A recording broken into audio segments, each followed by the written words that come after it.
Hey gamers, this is Erhan from MMOHut.com, and today we're going to take a quick first look at Mabinogi. It's a game by Nexon, and I've made a new account here because in this game you can only have one free character per account. If you want more, you actually have to buy these character cards with real cash, which is really lame, but at least this new account has a free slot, so here we go. There are 4 servers to choose from, and I'll play on the most recent one. Now in Mabinogi there are 3 race choices, which default is human. There's also an elf, which the game warns you not to pick because the human is the easiest to play, but you know, you can just ignore this error. You can also be a giant, which is which is the newest race. Now neither elves or giants were around when I first started playing this game during open beta, so the game has really grown since then. Let's make a human, just to, you know, because that's what the game suggests for newbies. You can be male or female. Of course, you put a name in.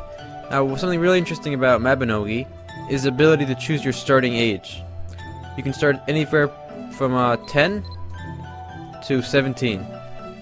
Now, the benefit of starting young is that your stats actually grow faster. You have more time for your stats to grow each level. You start at 17, you start with more stats, but you know, you're closer to the top, so you don't progress as fast. The game suggests you start for newbies to start at age 17, but power players and those who really want to, you know, excel in game should start younger. I'll start at 17 though for this guy. All right, next we got some face choices here. Not that many, but not bad. Some skin choices, skin color choices. Could be yellow, peach, etc. Now there's some hairstyles. Now the ones that have stars next to them actually cost money, so you don't want to pick those. Go with this guy. And same thing with the hair colors. You know, there's some premium ones, but there's plenty of free ones as well. Same with the eyes, same eye color. Some odd-looking lips here, like this one, just a straight line. Alright, it says I haven't selected a name. But I did. I see. You gotta actually check if your name is taken or not. It's one of those games. Alright, looks like I'm done. I got my free card. Okay. Sounds good, and here I am. I got a funky looking character. Start. Waiting for this to load. Connecting to the world. Whoop, you start in this huge white area, this white room. You can walk around. It's really quiet. You can hear some owls flying above me.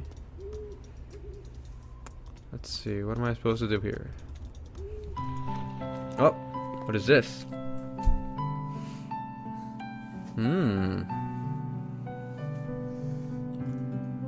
Oh, look at this lady's chest. Where'd she go? I want to take a look. Alright, some dialogue here.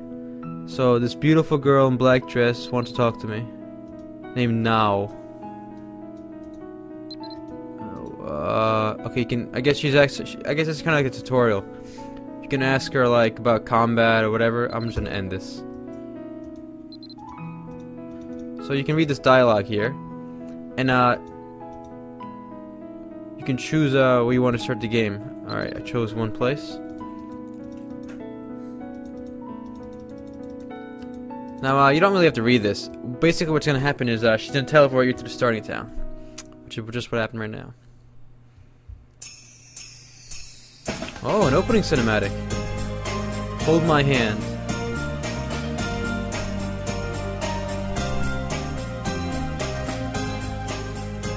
Now, I actually have a video on YouTube that shows this exact tutorial. I think this exact cinematic. I mean, I'm going to skip this because I don't have time for this. Basically, what this video shows is a bunch of things you can do in the game. Like you can fish, you can farm, you can chop some dough and cook, shear sheep, and all that nonsense. So we don't want to. You guys should really watch the video yourselves or watch it on YouTube when I put it up. But let's just skip right to the gameplay here. Alright, here's another town overview cinematic, it looks like. You sure want to quit this movie? Yes, I do. And of course, you're escorted by this little fairy lady. A lot of games do this. Alright, it's your responsibility to guide me. That's wonderful. And yes, I can. This is great. In conversation. Alright, here we go. As you can see, the graphic style in this game is really different than other games. It's got this kind of cartoony look. It's got its own original look. Luckily, these arrows lead me to where I have to go. I'll close this. Now, one thing about Mabinogi is how different it is from other free games. You know, everyone complains that every game is basically the same. You just grind off monsters. But Mabinogi here is a real exception. Just look at this town. This is my third cinematic since I began, so just think of it that way. I'm gonna skip this one too.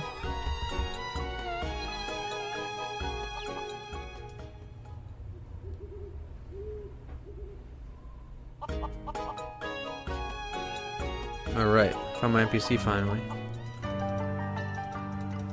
The music in this game is really nice too.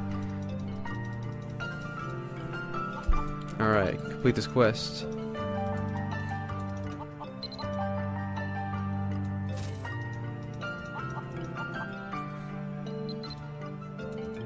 Alright, some more talking.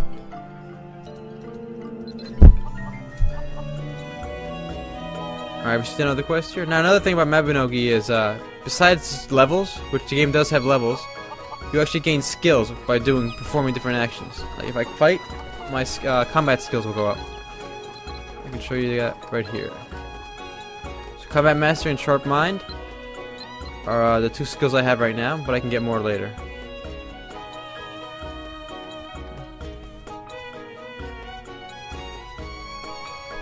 This is my quest log right here. Looks nice. And you can receive new quests from NPCs in town, or as you actually progress, these owls fly over your head and just drop quests on you, which makes it pretty easy.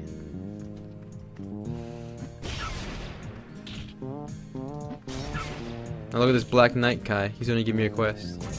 See, the owl flew over my head. Remove this so you can see this guy's picture. Now this game is really social based, and there's a lot of combat, and combat does play a big part, but it's not the only thing you can do. Alright, here we go. We're gonna watch another cinematic. So this fox used guard, and this guy used some kind of combat move. And he just owned that fox.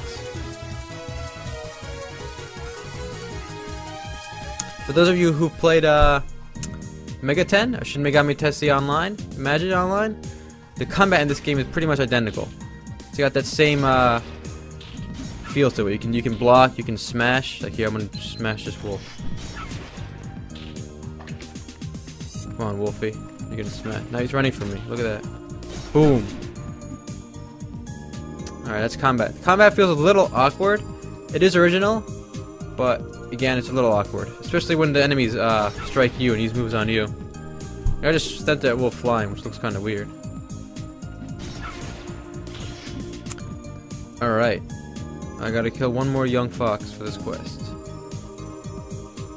Where's the young foxes? There's one. See, just by killing one monster, I gained some skill in combat mastery.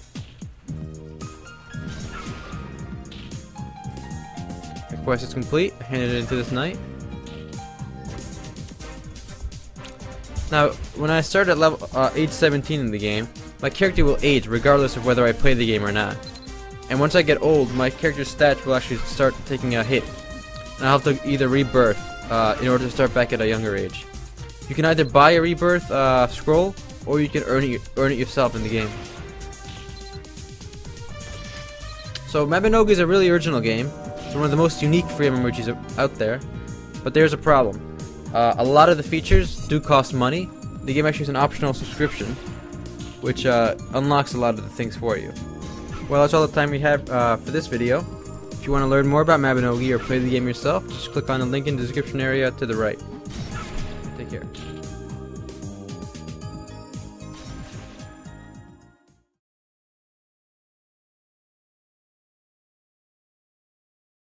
What's up, MMO Hutters? It's Spunkify here for MMOHut.com. Today I'm going to be doing a first impression gameplay video for Raider Z, a 3D MMORPG published by Perfect World Entertainment.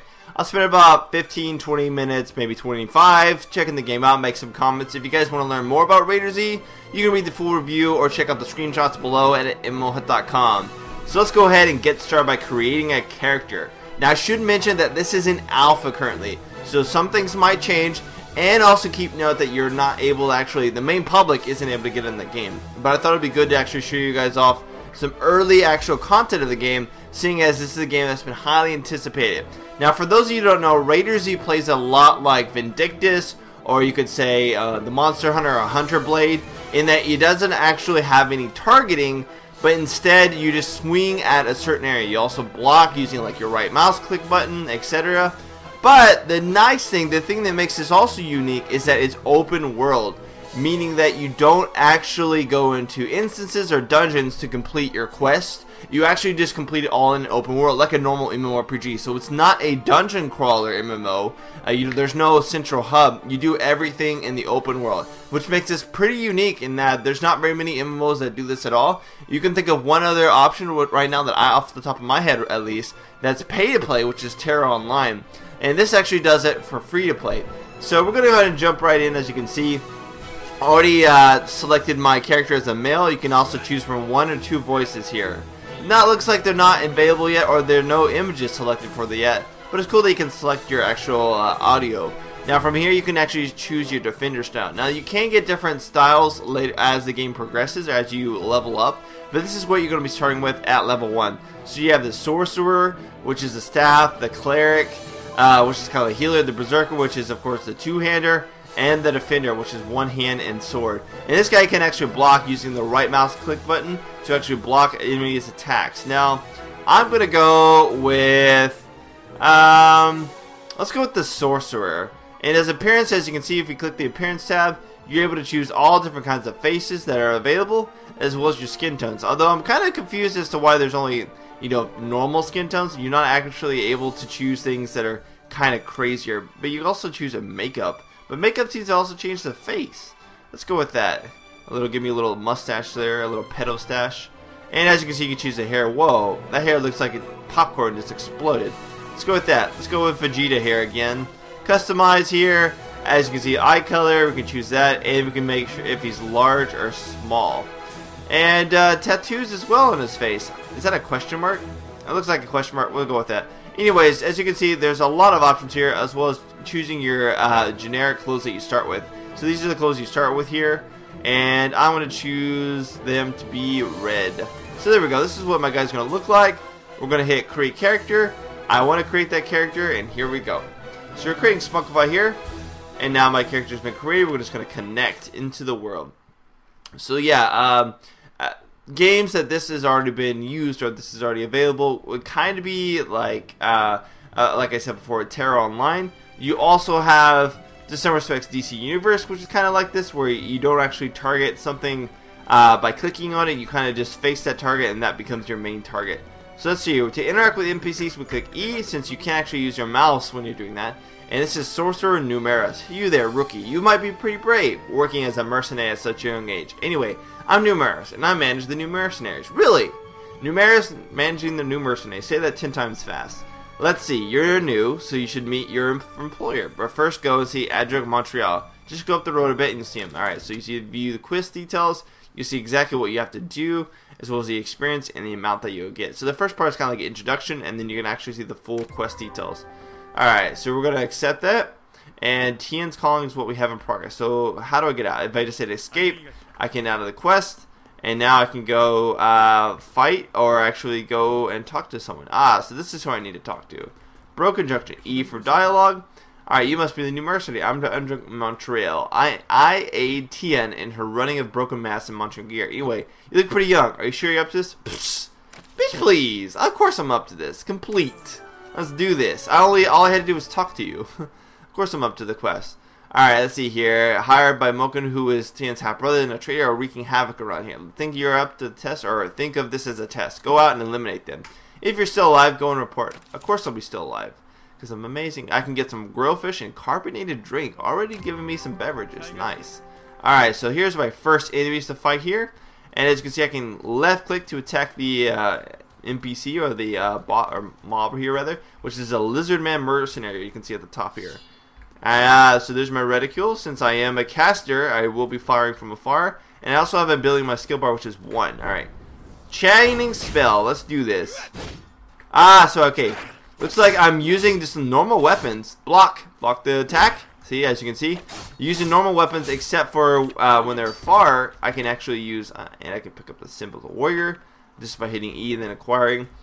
So I assume that over time I'll get more spells, which won't actually need me to actually use my normal combo attacks, or sorry, my normal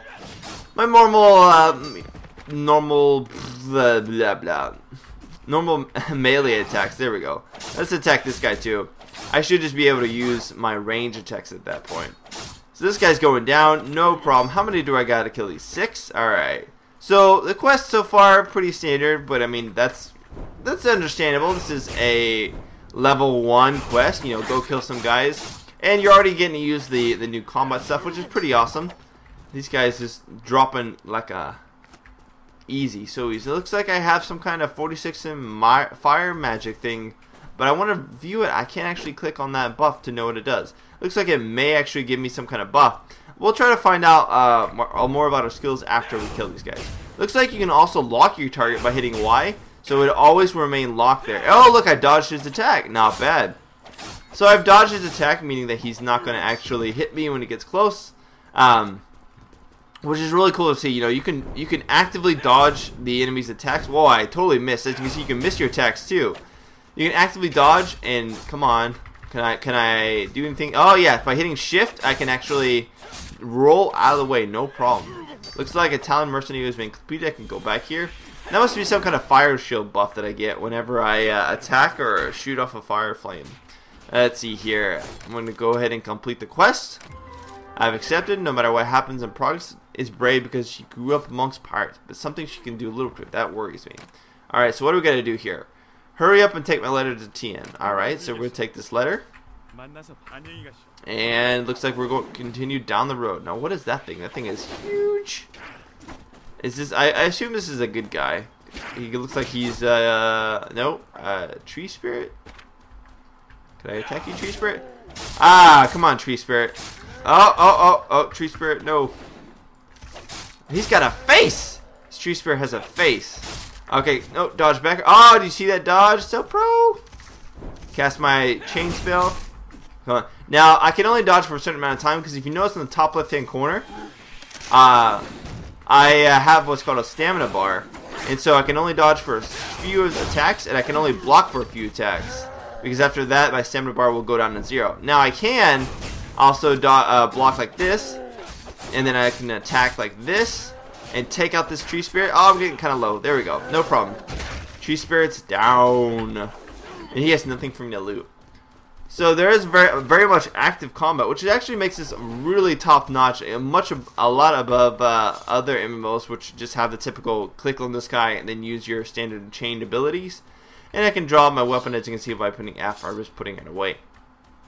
I can also use my controller to use my mouse cursor, so can I actually mouse over this now and view it? Flame arrow. So let's view what Flame Arrow does. Inflicts 180% fire damage to the magic attack and additional 30% damage for 4 seconds by shooting a Flame Arrow. On an accurate hit, it also provides the magic of heat. But what does heat do? Maximum energy plus 10, plus 1 when I actually acquire this. So it's kind of interesting. When you acquire ability, you actually gain additional stats. It's like generic stats, which is actually pretty cool. Alright, so let's look at it. If I hit T, I can actually see my skill list. As you can see, we're in the skill sorcerer level now, and I can see I have Flame Arrow level 1. Other skills available is Rapid Blast, which shoots a bunch of fire out, I'm assuming, as well as Ice Arrows, Ice Thorns, Magic Mastery, and Awakening. So you can go all the way down here. Now, one thing that makes this game unique, I wonder, can I attack this? One thing that makes this game unique is that there are no set classes. I can be whatever class I want. Instead, there are abilities, and so you actually unlock these skills or abilities, which then define what you can and cannot do in the game. I've been removed from the duel. I didn't even know if I was in a duel. How did I accept that duel? Oh, whatever. So I'm going to come up here. So yeah, there's no set classes, which means that you can basically be whatever you want as long as you put in the time to actually unlock it and then skill up those levels, which is nice to see. You know, there's no, you don't have to re-roll, I guess you could say. I want to choose experience, of course. Check the following rewards. Give me that. Oh no, those are just everything it's going to give me. Okay, I thought I had to choose them. Oh no, my skin is breaking out. What? That's what your matter? Your skin breaking out? And it looks like we already have someone who recognizes me. A letter from Montreal. I must have something important if you wrote it himself. Thank you. Quest complete. And I'm going to complete this quest as well. That's kind of weird. The check mark was red and then the cancel was green. So that was kind of throwing me off. It should be the other way around. You know, green being finished. Alright here. So let's view these quest details. Looks like I'm going to first meet Blacksmith Loco to improve your equipment. After improving your equipment, go back to TN and get your equipment inspected. Alright, so let's accept this. This should be green, I think, and that should be red. That's just me. So we're going to go talk to him, and I'm going to turn around here, come down the ladder. Let's see, I'm level 2 now. Can I actually put a new point into my skill tree? Available skill point 1. Yes, I can. So let's try to get a new ability here. So I can't actually get these yet. I have to actually unlock these for me to be able to use them. Or you could have just started with those. But I can put a new ability into, what is this here? Inflicts 110 fire damage on the magic attack up to 2 times by causing a small flame explosion in front of you. Or we can go Ice Arrow here. It also provides magic of the cold. I want something that slows the enemy. It reduces enemy. Let's go with this. This reduces enemy speed. So I'm going to gain that, and I now have it on my skill bar. So I should be able to use that to reduce enemy speed and then fire stuff after. Alrighty here. Do I have to talk to this guy? This guy is like flipping out over there. Is this guy a fish? Wow, what a fish. Alright, so I need to eliminate the CE bosses that have appeared on the beach. Alright, I'll accept that. And I'm going to go ahead and turn this one over here, which is talk to the blacksmith and improve my armor. So let's talk to the dialogue blacksmith here. What you got for me? I want to craft a weapon. So as you can see, you can craft your weapons here. So there is a crafting system needing like ore and of course a little bit of gold. All the stuff you can craft is on the left here. Great maces, etc. I do know that the clerics, which are also the healers, are also able to craft like giant maces to use, which is pretty cool. And I'm gonna view this quest detail here, and it looks like I gotta kill up some shield crabs. Alrighty here. So that was the blacksmith. He said he actually get something crafted, but I didn't really pay attention that much to that quest. Alright, is this him? Maybe this is the actual guy I need to talk to. Could I talk to you? Handsome Mode. Your name is Handsome Mode? But what if I don't find you handsome? What then? Alright, let's just go kill those things. If I bring up the minimap here, looks like this is where we actually go to complete them. Alrighty. Yeah, I do talk to you. So I need to talk to you. Forge, found blocks from Loco, get pirate weapon design from Loco. Alright, so I gotta get the pirate weapon design. Staff of design, sword of pirate. Let's say I need a staff because this is the receive recipe. Ah yes, so I need to receive this recipe at the cost of 1 wood and 4 CP. I now have the recipe in possession. So if I go and give him the recipe, something might happen. I may actually get this weapon, which would actually be pretty nice. Can I talk to you now and give it to you? Let's see what happens. Go in here. I've got the recipe. Just looking at your weapon makes me cringe. It's a wonderful stash. And come. Okay, so I gotta receive the recipe and then what? Create one of the pirate's weapons. Alright. This is what happens when you don't like really look at it in detail, unfortunately. Create the weapon. I want to create the weapon.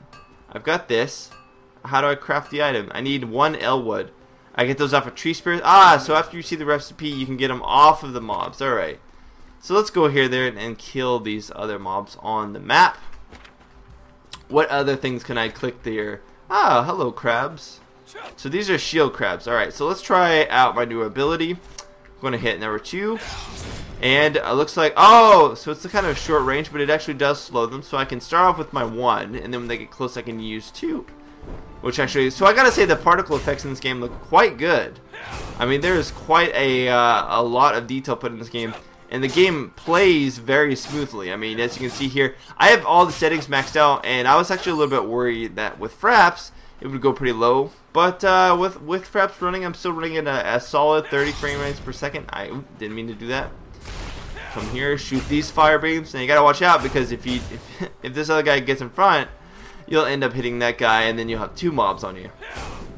Oh, like that. Alright, let's do this. Killing 2 crabs. So yeah, because of your weapon swing arc, you actually hit whatever is in front of you, which means that if you do have multiple enemies that you're fighting, it's pretty easy there to actually attack both of them at the same time. You don't have to tab target between the two.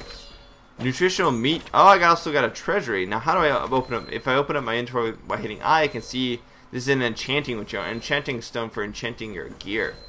So that is what that is. Alright, so we're going to hit this guy again. Now let's try this secondary spell once it gets close. Come on. So if I do that, and then boom, slow down. So I can just move backwards here, hit one again. Wow, they like did just a little bit of damage. Alright. Just kind of beat the crap out of this guy. And the mysterious sand beach. And this can be attained from monsters including the beach of the broken mast using items and crafting. Actually then shows you all the items that you can craft with this, which is actually really nice. So if you want to know what it crafts, all you have to do is hover over it and it instantly shows you everything. So they really did put a lot of time into making this, you know, kind of comprehensible as to what you can actually craft. I'm going to put my, put my thing up here, switch backwards, and then I'll use one again. Come on. Boom! All one. Cleanup on the beach has been completed. And as you can see, I have these swirling things around me, which gives me bonuses to ice and fire damage. Actually, stat bonuses, rather. So as you can see here, when I hover over this, change stats once acquired, maximum energy plus 10, intelligence plus 1. And shield events possible, as well as, yeah, shield event. So this gives you those little bonuses there. And now I'm going to click these guys here. Now these guys look like, kind of look like giant murlocs, if you know. Oh, I'm using my staff now. Now, how did I change to my staff? I did something to change to this. What did I click? I clicked something. Oh, okay. By hitting a tab, you actually change to a different weapon. So I wonder if it actually gives you bonus stat. I assume it does. But having 2 weapon sets allows them, when they get close, to bring out your shield to block your attacks more. So I'm going to hit 1 now. And hit it again here. And then BAM! Slow him down. Come back here a little bit. I don't actually need to kill this guy though. Taste my staff. That's really crappy apparently. Alright, so let's go kill these other guys here. So there's quite a few people in the alpha, as you can see. I mean, everybody's around here. But the graphics look just amazing. This is a really great looking MMO here. And for free to play, I mean, it's one of the better looking MMOs I've ever seen. I mean, Terra Online, which is, I guess, the closest you can compare this to, being that Terra Online is the similar style, you know, where it's you have to dodge attacks, etc. But you also have the really great and high-end graphics. Terra Online looks just as good as this, and that's a pay-to-play game. So if you like Terra Online, if you think it's really cool, but you're not able to actually pay for it, or do the pay-to-play, this would be a huge alternative. Right now, the game is only available in Eastern Asia, for full release, rather. So this is the American, or sorry, English beta available, and I keep doing that. I'm not used to that range, but I can keep blocking back here, so it doesn't matter. Anyways, just kite this guy indefinitely. All right, boom, take him out. So it looks like if I push W on left hit, I can do a forward hit. So you actually can do directional attacks based off of just hitting your arrow key, which is actually pretty cool. All right, so have I eliminated all these? Yeah, I need 2 more CE bosses, which is these guys right here. So if I do this, for example, if I left click, come on. So it doesn't actually work the way I see it, rather.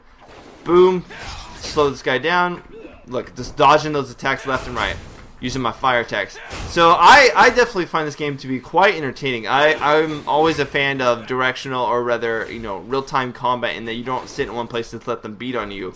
But you can actually, you know, use your abilities and kite around and dodge, etc. like that. You know, we had Vindictus, and I see this as honestly the next wave, or the next direction of MMOs to take, seeing that, you know, you can get really cool combat out of this. Look, and actually another thing is, I didn't actually path through that enemy when I was trying to backstab.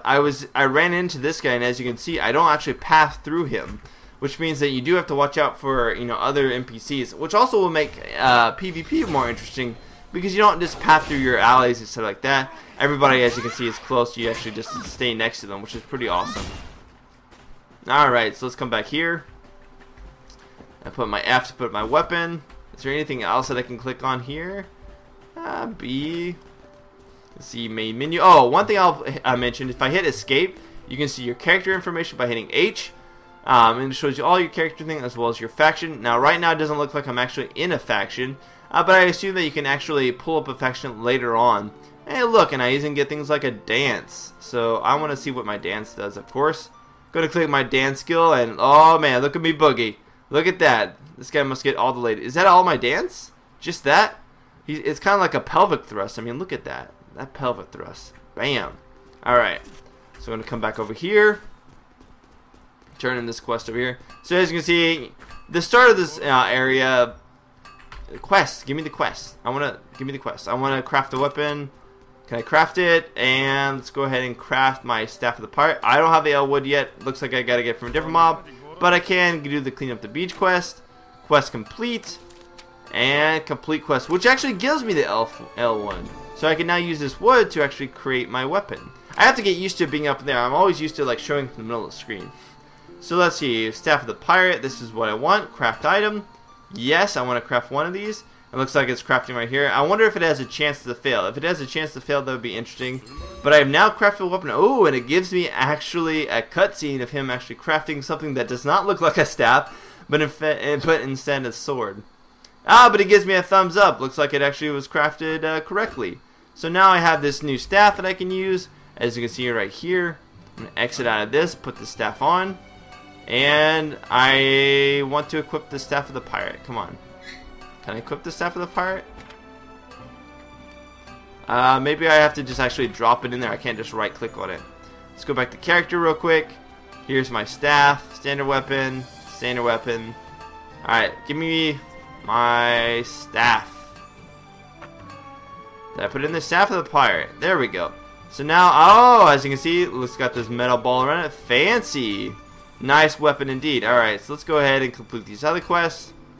Looks like there's a quest over here I need to complete. Talk to this guy. Hitting my E. Come on.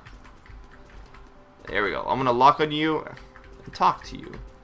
I'm supposed to hit E to talk to you. Maybe he can only have a certain amount of NPCs. Wait, or actually I don't think I talked to him in the first place. Herp derp derp. I am retarded sometimes. Alright, so let's go over here and turn in this quest. Broken Mask quest complete.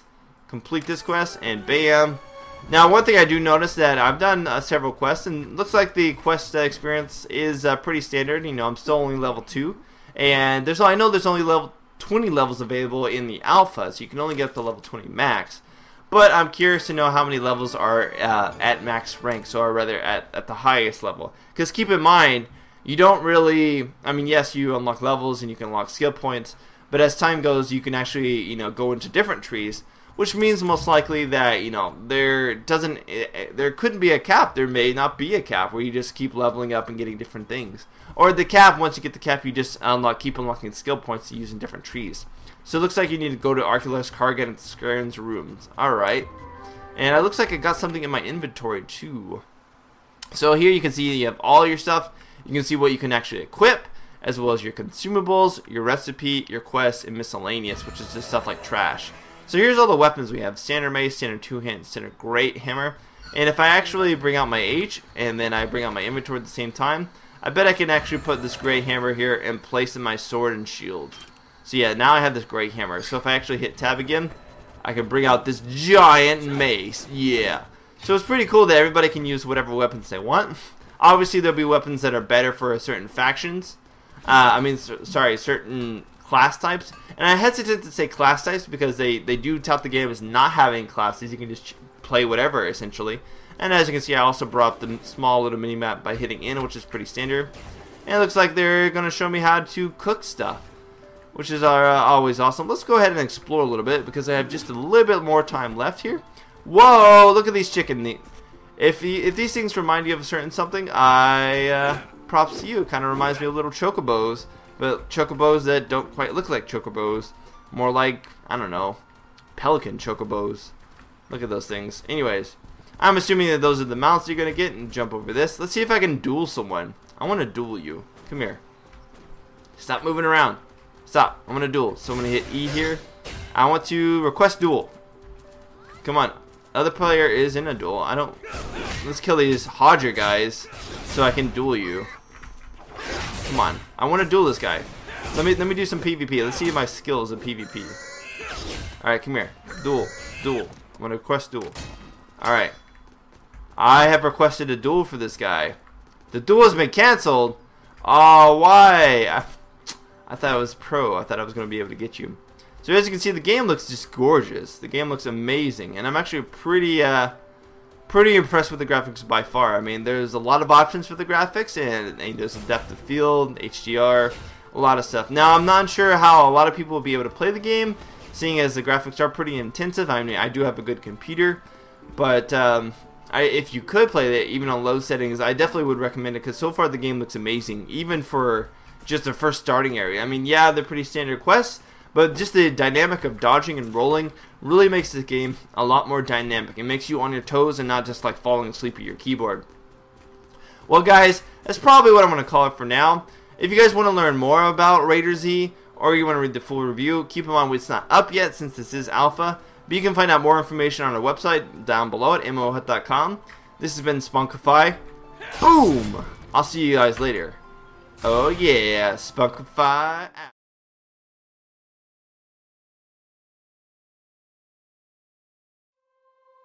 Hello, Gaming Noodle here with a review of the game Terra Online. Please be advised I am reviewing this MMO on its release, and many things are subject to change within the game. That is just the nature of MMOs. Terra Online is a self-proclaimed true action combat MMORPG from the Korean company Bluehole Studios. While there has been some controversy surrounding the company with legal issues involving NCSoft, its first game has finally been released to the West. Now, some of you may cry out grind having heard the words Korean and MMO next to each other, so I want to get this out of the way right now. Having already played to max level, I can safely say this is perhaps the quickest I have ever leveled in any MMORPG ever, whether it be Eastern or Western. There are 7 races in the game: the humans, Kastanik, Aman, Popori, Elin, Baraka, and High Elf. Along with this, there are 8 classes to choose from, consisting of Archer, Berserker, Lancer, Mystic, Priest, Slayer, Sorcerer, and Warrior. From what I understand, long ago the gods Arun and Shara created a universe, and they went to sleep. Their bodies became the world, their breath the wind, and their tears the sea, and their dreams became living inhabitants of this world. The races of this world formed a world government known as the Valkion Federation, which sends you, among others, to investigate a new island that has risen out of the sea.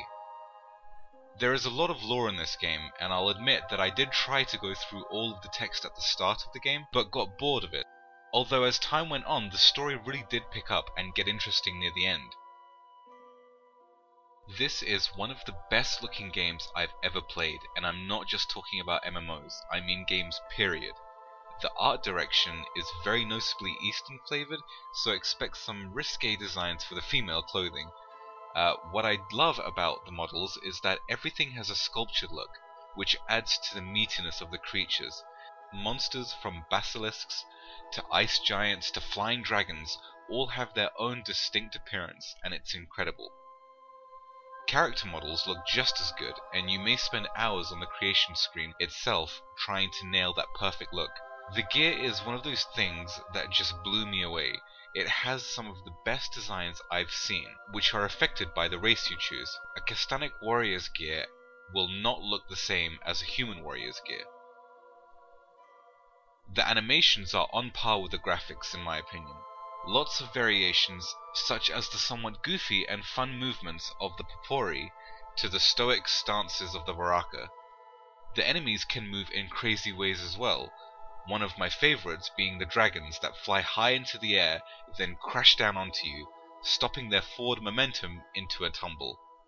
Bluehole Studios really did take such great effort and care with this side of the game, and it paid off.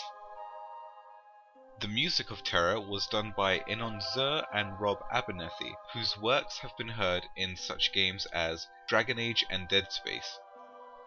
Being truthful, the music wasn't that interesting for me.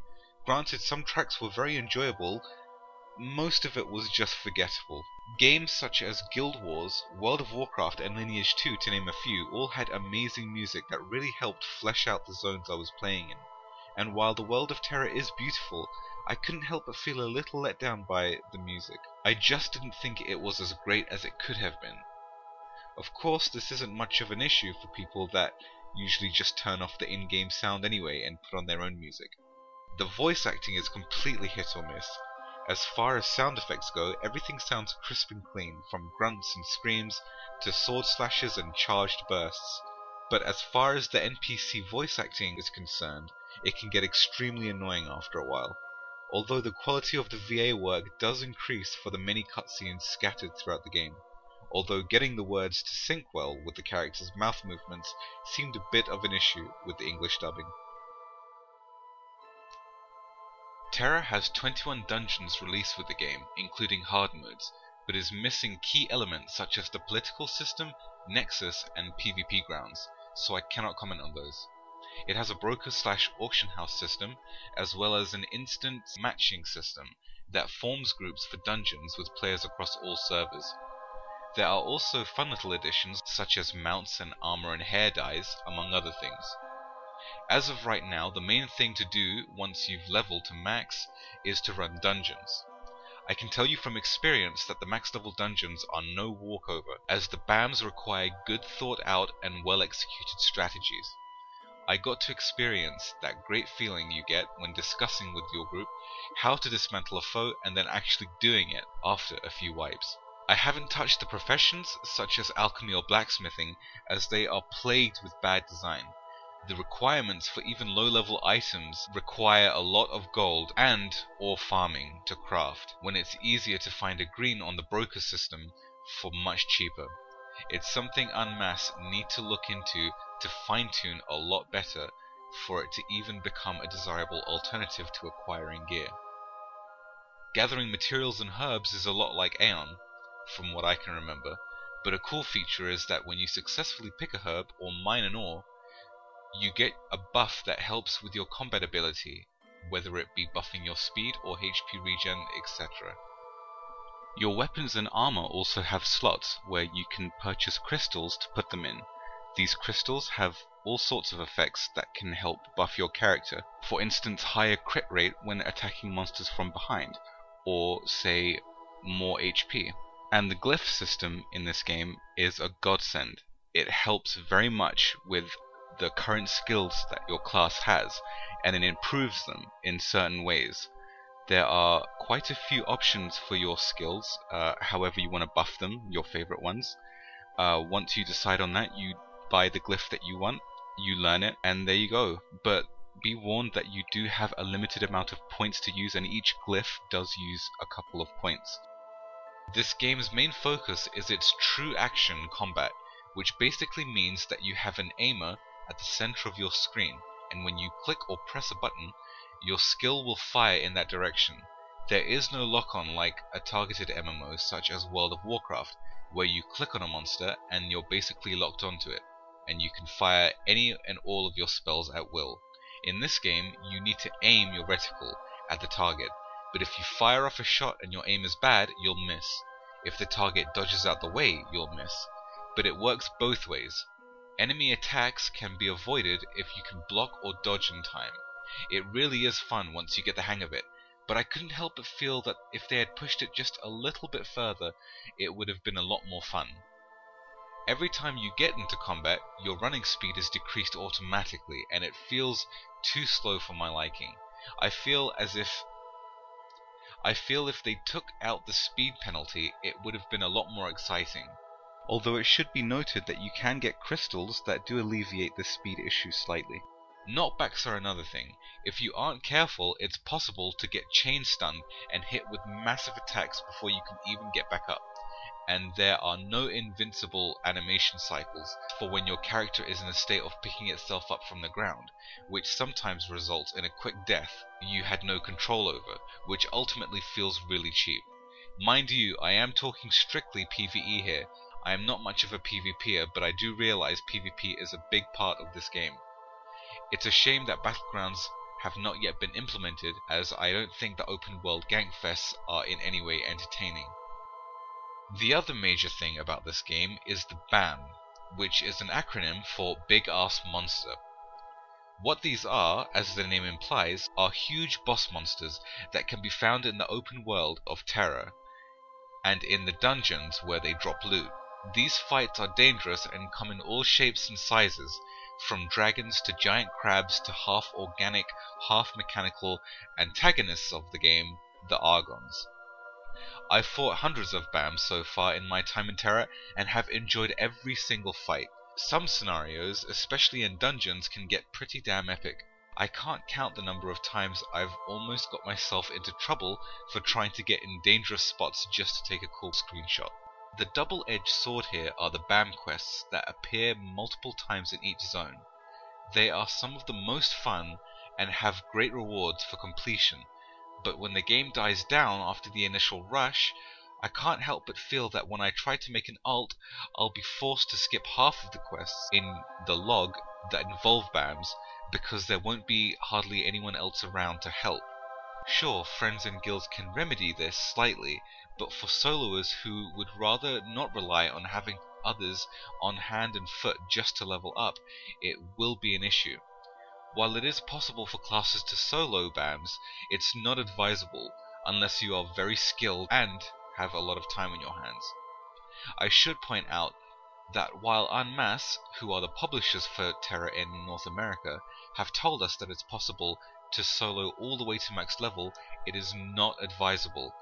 The higher up the levels go, the more bloated the enemy's HP gets, resulting in long fights that take time to end. Getting a group benefits in complete domination of any quest you may be doing, as monsters die quickly. For a lot of people, a duo would suffice for quicker leveling instead of going through the trouble of trying to get a full group just to quest. As I said earlier, the leveling speed is very fast for an MMO, but for some it may start to feel grindy in the sense that the quest system is terribly outdated, as it consists of the usual kill this many monsters, collect that many items. In conclusion, I feel the game is different enough that it's a fresh change of pace from some of the other offerings that are out there in the MMO world. The combat can be fun, the BAM fights are epic, and the journey throughout Arborea is fun when diving into the lore. Once the rest of the features are implemented, such as PvP battlegrounds, the political system and the Nexus events, then it will be well on its way. Negative preconceived notions of what a Korean MMO is should not be held against this game. It's got a very solid start for an MMO, and I'm very eager to see what the future holds for this game. I'm giving Terra a 7 out of 10.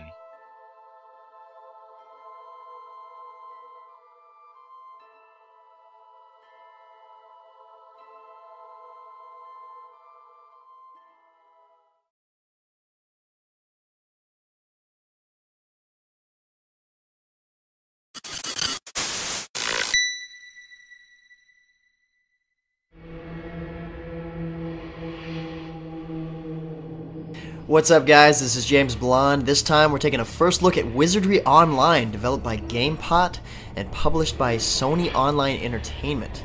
Now, this game is a free-to-play MMORPG dungeon crawler that is currently in closed beta.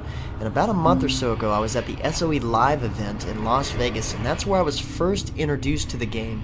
And the developers seem to be pretty adamant about the main feature in the game, which is the fact that once your character dies, it's gone for good. It's sort of like hardcore mode in Diablo 2, but it's a little different, and I'll be able to explain that in a bit. I learned a lot about the game during the press event, and there's a lot to know about the game. So I'll spend a little bit of time showing it off and explaining its features, but first you gotta check out the rest of this intro trailer that really shows off just how hardcore this game is.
Now that's the type of intro trailer that'll get you pumped for a game.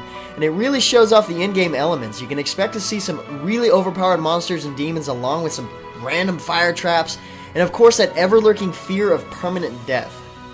So once you start up, you create a secure account, otherwise known as your soul, and this is designed to link so many different game elements together across the various characters you get to create, and you can see here that you have 3 characters you can create on your soul, or 5 if you purchase the 2 additional with station cash.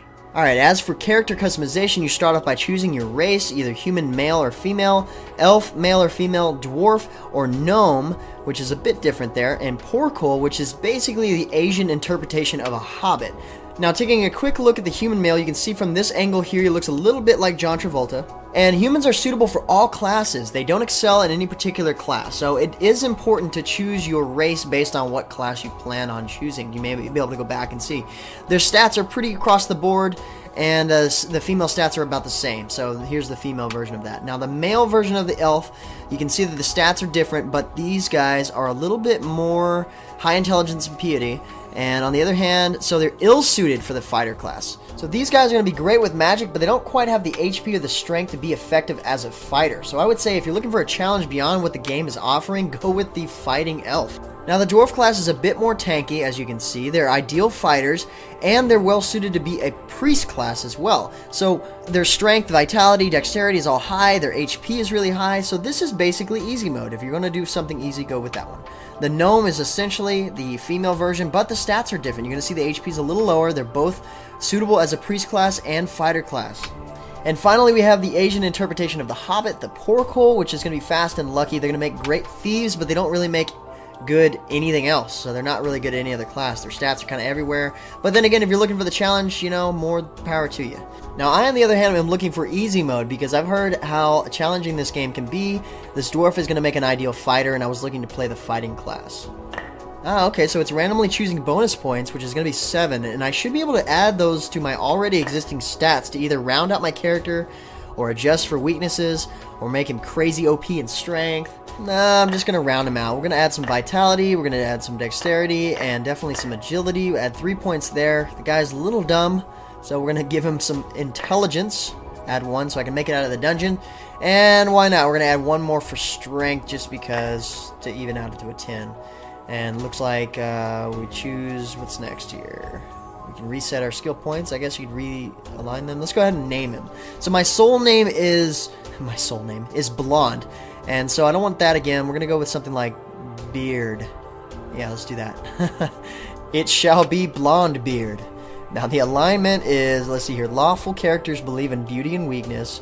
So I suppose this is just a train of thought. Neutral characters, let's see, well, ill-suited to become priest. Okay, so this is going to further restrict what classes you can choose if you choose one of these trains of thought. So chaotic is going to be thief, fighter, priest. With lawful, you're going to have the choice between fighter and priest. And neutral, you're going to have fighter and thief. And so this may or may not change your storyline, but it looks like you have more options with chaotic. There's probably some downfalls to it. Let's go with lawful, and I'm probably going to go with the fighter class, but let's take a look at the priest class skills here. We've got heal. Of course, the priests are going to heal. That makes sense. And let's see here. This is going to prevent party members in the effect area. So that one's essentially set up for party members. So my guy looks like the Travelocity gnome on very heavy muscle supplements without his hat. And by changing the face here, it looks like I'm changing the beard, but I am changing the face too. And I like this one here. He's got like a scar across his nose, and he's like evil Travelocity gnome. Like he's not going to get you good deals on traveling. And here's where we change the hair. And that one's pretty cool. I like that one. It's not bad. Let's change the hair color. Let's find Blonde Beard. There he is. No, let's not do that one. That's pretty cool. It's kind of like, you know, Dwarf Hogan. This is Hulk Hogan's younger brother. The noble Blonde Beard. Alright, so just after the character creation screen, you pick up a quest from one of the first NPCs you see to join the Adventurers Guild. And this is the game's tutorial, which is pretty lengthy because it pretty much covered everything in the game, with lots of reading and not much doing. I haven't played much beyond that, so I figured I'd just explain what I learned in the tutorial as I show you the first actual dungeon, because that's where we are. We're actually at the first dungeon right here. I just picked up the quest for it, and I'm supposed to kill the leader of a bandit gang. Yeah, at level 1. And even the NPC said it was nearly impossible, so I guess we'll find out. We'll see how hard this actually is. Alright guys, as soon as I entered the dungeon, I ran into Dizzy PW and decided to join his party. And I'm really glad I did, because running into the first batch of zombies, I've got to say, it was pretty tough trying not to get eaten and get the controls down at the same time. Oh man, what is this guy? This is like a mini-boss or something? It might be the person I have to kill. Ooh, I think it is. So I'm going to right-click on him, I'm going to target him, I'm going to hold shift to guard, and I'm going to use my left click to swing, along with my other skill by hitting 2. Now, guarding is very crucial, because you can see this guy's dealing a lot of damage, and even though my shield is like the size of a frisbee, it can save my life, even from, like, Spartan kicks like that. Don't worry, Dizzy, I got him. You don't have to hit him with the little baseball bat. Alright, he gave me a shining rock. I guess that's going to be a quest item. So you also have to watch out for traps. The combination of that pillar with a white orb on top and the red faint orb that's on the ground is telling me that there are falling rocks. And I don't want to walk through there, or I will probably die quickly. So I'm going to add my other skill to the skill bar here. No, what the hell? Oh man, I'm in the menu! Holy crap, he's just like respawn right there. That sucks. Why did he respawn like right on top of me? That's not cool, man. Well, it looks like we're fighting this guy again. All by myself this time, and I'm not at a very good vantage point here. It's hard for me to... I'm just taking the hits. Alright. Don't hurt me. I've got my baby Spartan shield. Ow! I got blood on the screen. That's not good. Oh, thank you. Thank you. Dizzy healed me. Now I'm going to deal the damage. I'm going to just... Alright. We got it. Oh, that was fun. Alright, so it looks like we have another player right there running sideways. I guess running from the zombies. Alright, so now I can equip my other skill. I have this skill, Leg Bash, and then I'm going to put the guard core there, which is basically... Oh, crap, we got zombies everywhere. They're all grouped up. That other player lured them towards me. What do we have here? We have a switch for something. Press. Alright, so a trembling sound far away. Exclamation point means there's falling rocks. I'm not going that way. Ooh, what do we got? We got something inside here. You gotta be careful about this, because the developers were telling me that sometimes they put things in here and you can either search, or I'm gonna leave that one just because of the fact that it can sometimes just randomly kill you, because it can be a trap. What are you doing, Dizzy? You're just standing there letting that zombie eat you. Oh, they poisoned you. At least you got out of there. They did a pretty good job on these zombies. They look pretty scary. Like their mouth like opens and closes, and they're just straight up creepy. And they're definitely hard to deal with when there's this many of them. Especially if it's just you versus like 2 of them and they're attacking you. It's very difficult for you to figure out when you have to guard and when you need to attack, when you need to target the other one. Actually, I'm not doing it. Now he poisoned me, so I'm gonna take like damage over time now. I don't really know what to do about that. It's not a whole lot, but it can really mess you up, I'm sure, if you're low. Oh, come on, this guy's back. Really? Oh, not again. So, unlike other dungeon crawlers that you may be familiar with, this one is a little bit slower paced, as you can tell, because it takes us a little while just to get into one room. Alright, thank you for healing me. That was an awkward little thing you did there, but thank you anyway. But yeah, it's taken us forever just to get down there and, I guess, hit the switch is what we're supposed to do. And now we're coming back through where we came, and we have to deal with the same monsters. Oh, good. Somebody else is dealing with them. I'm gonna go ahead and, like, just, oh, that's probably not a good idea. Yeah, that took a lot of damage. Well, I guess not as much as it could have. Alright, so where am I? I gotta figure out where I am. I think I'm back at the beginning of the dungeon. Just downstairs. Ooh, we got another button to push. Examine.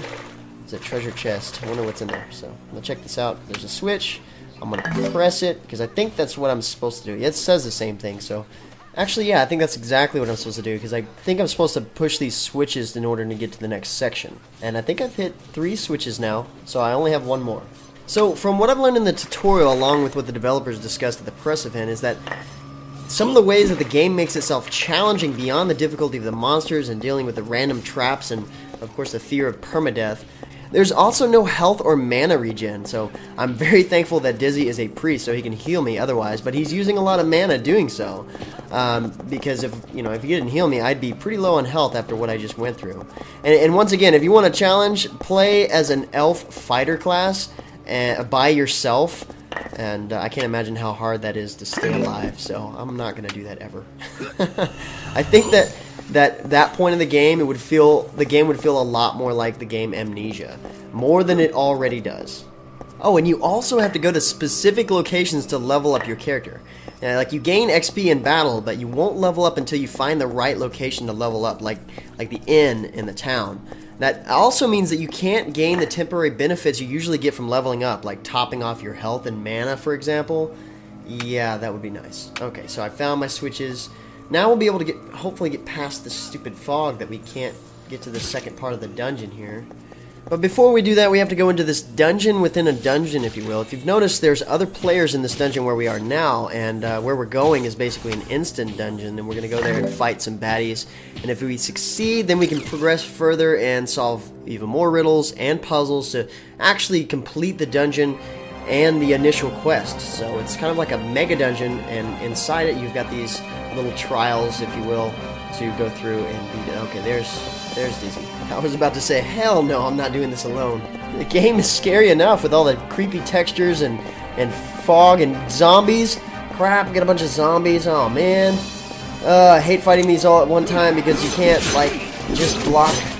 You can't block all of them. You can only block one. Oh, this guy hurts. I gotta kill him. So I would say the best thing to do is basically try to single them out, like run around and have them follow you and see if you can kill one at a time. I mean, it does help that if you have a party going on. There we go. That guy finally died. I guess I'm like drunk or stinky or poisoned. One of those. I guess I'm just gonna have to deal with it. Doesn't look like Dizzy's gonna heal me. We cleared it. What did you do? You didn't do anything. I fought them all by myself. But we can pass through the magical barrier. Great.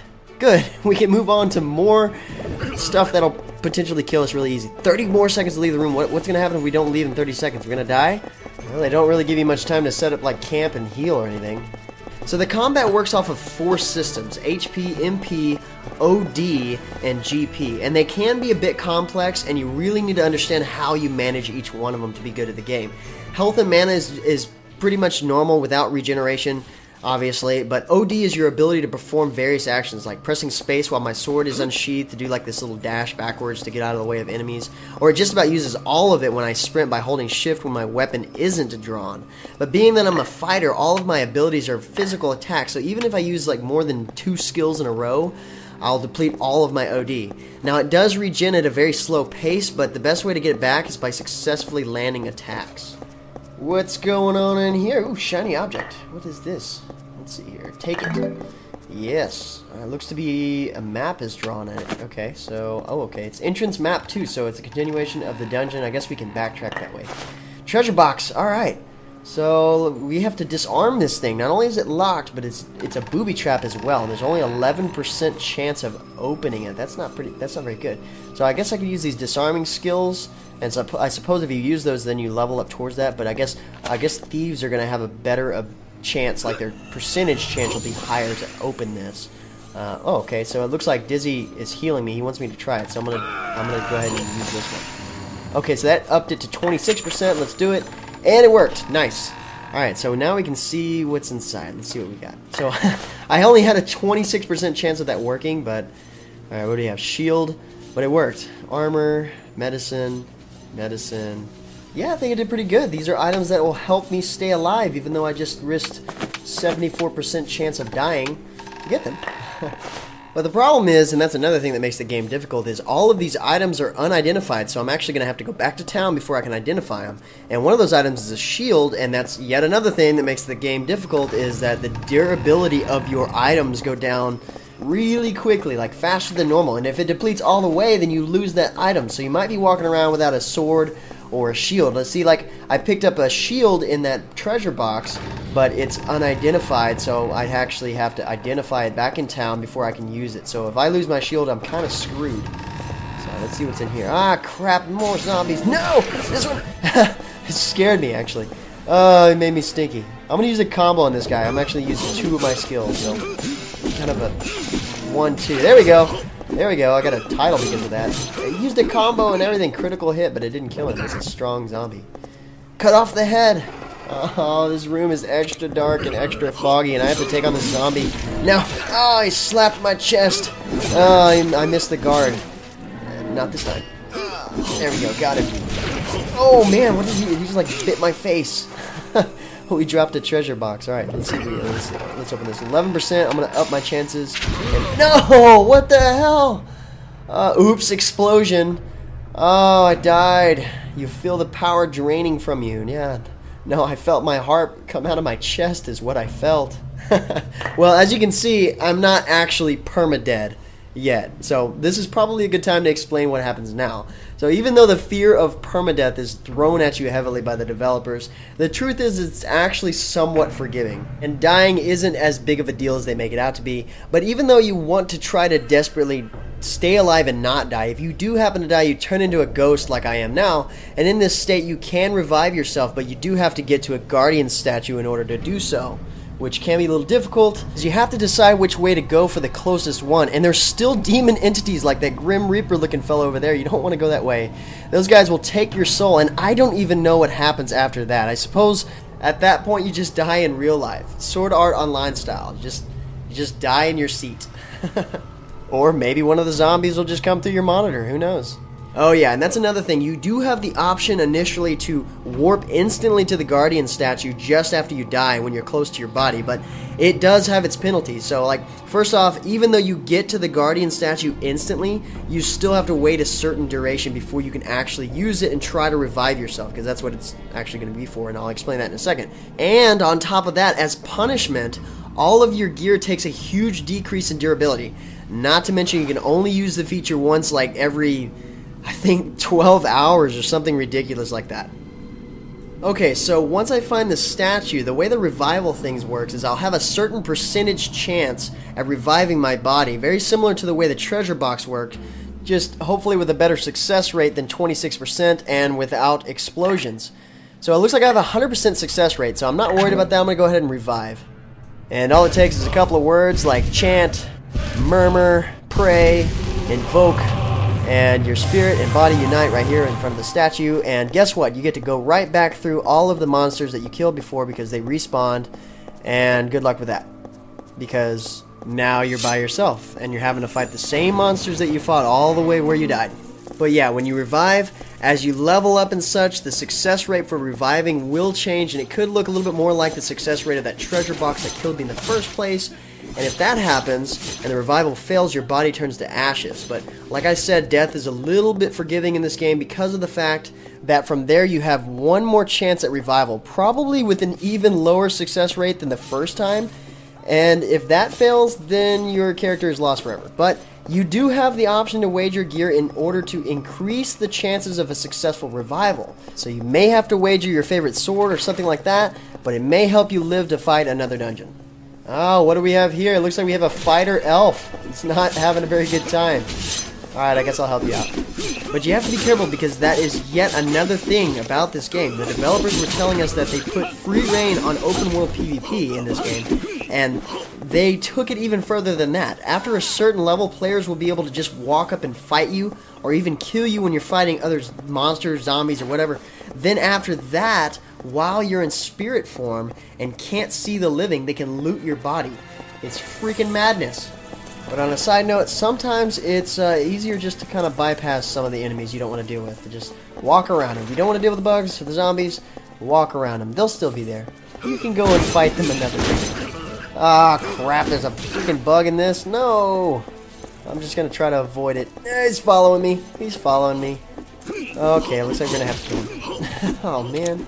But yeah, if you do attack other players or loot other players' bodies who've died, even if you don't kill them, man, this bug is tough. It just needs to die already. We've been beating it with a bat forever. You become a criminal, but you turn red, so at least other players know to stay away from you. And the more crimes you commit, the harder it will be to stay alive at that point, because you'll have other players wanting to kill you, and you know, along with the guards, NPCs in town, they'll try to kill you. The developers even set up a way that you can put a bounty on other players with rewards and everything. And of course, it doesn't make you a criminal to kill a criminal, so you don't know, you never know who to trust. Just don't trust the red guys, or if you're brave enough, kill them. It's also a little hard to distinguish what you can go up against, because you notice you can't see what level any of the players are, or whether they have low health or low mana or anything like that, so you don't know what you're up against before you attack them. You kind of just have to go off of what you see. And so this is the part of the dungeon that makes it a little bit more like a labyrinth. Luckily, it looks like Dizzy knows exactly where he's going.